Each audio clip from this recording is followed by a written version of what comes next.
Well, it really depends on what sort of vegetables that we're storing, right?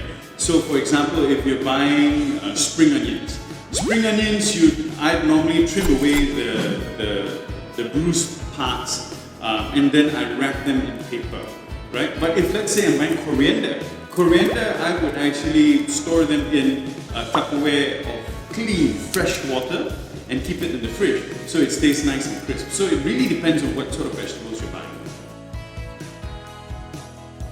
For me, it's keep eggs in the fridge, I think, because our room temperature is very different from the room temperature of the matsales,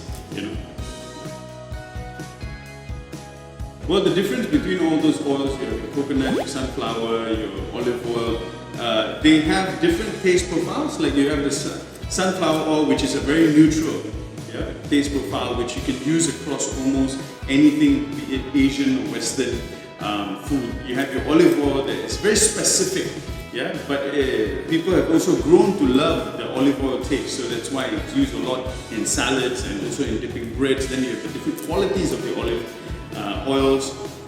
So it comes from different things, and then not forgetting they also have different oil temperatures, different heat temperatures. So it really depends on what you're doing. If you're frying something, you want to go with something that has higher heat tolerance. Hi guys, I'm Sherson Lian. Level up on the table with me on Saturday, 28th November at 11 a.m. on Facebook Live as I host a virtual cooking masterclass. Join me as we cook something delicious together. See you there.